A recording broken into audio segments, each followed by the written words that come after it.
Visions of Mana. This game has a parry, so it makes it into parry review.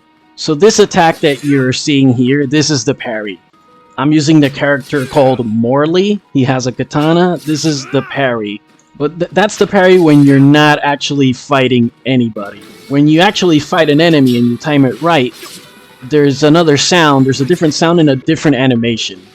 When you do the parry without any enemies, or basically when you mistime your parry, or just do it when there's no enemies around, you do like the Virgil 1000 cuts type of thing.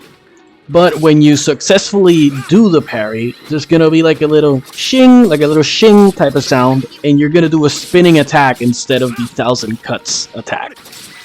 Now, if a different enemy attacks you while you're doing that, you can still take damage, as you can see here. So the parry only makes you negate damage from the current enemy that's attacking you, basically the enemy that you parried. If another enemy that you did not parry happens to attack you in the middle of your parry animation, you're gonna take damage.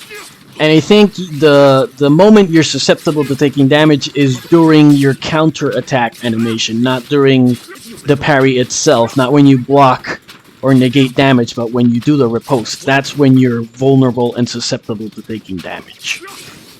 So my biggest problem with the combat in this game is that when you attack regular enemies, they get staggered just from you attacking them. So if you want to parry, you can't attack anybody. You just have to like sit there and wait.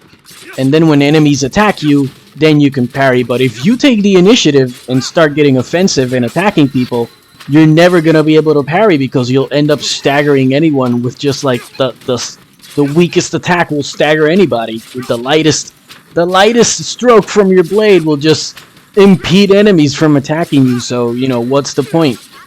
So what happens then is you end up spamming this because the way you do the parry is by pressing the Y button, which is the special attack button or the heavy attack. If we want to be more video game specific, you do the parry by pressing the heavy attack button. So since attacking staggers, right, if you perform a light attack, that's gonna stagger the enemies. And also you gotta wait a while before enemies decide to finally attack you. When you end up doing is just spamming the heavy attack button. And that's my biggest problem with this game, that due to the nature of attacks and staggering and enemies, what I'm left to conclude is that the parry is really best for bosses. I haven't come across any enemies that are like elite or like big enough that they don't get staggered when you attack them. And I'm not gonna run into those enemies because I'm already putting this game down. I'm not gonna keep playing this game. What's the point of having a parry if you're barely ever gonna get to use it because you're like constantly staggering enemies anytime you touch them? Right, so what's the point? So then what does the game end up becoming? The game turns into a mindless button masher to a degree. Like, look at me here.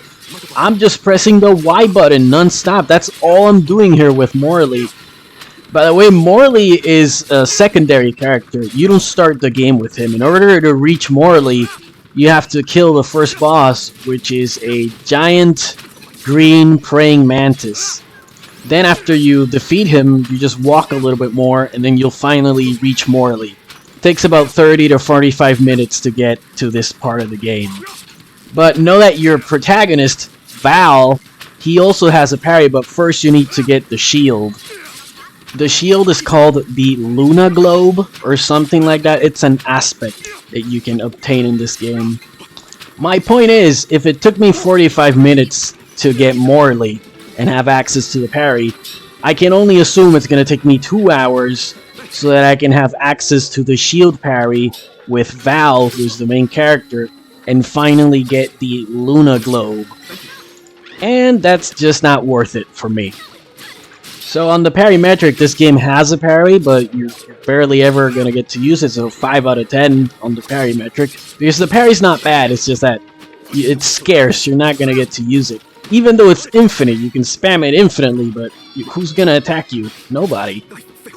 And on the fun and enjoyment scale, let's give it a 5 out of 10 too, because there's you can skip the cutscenes in this game, sure, but there's like a lot of walking. For every horde of enemies that you defeat, then you have to walk 15 to 30 seconds to reach the next horde of enemies.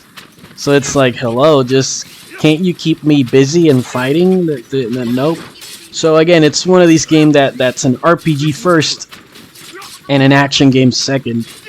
Yesterday I reviewed Final Fantasy. Final Fantasy is better than this game. Like Final Fantasy is like considerably better than this game.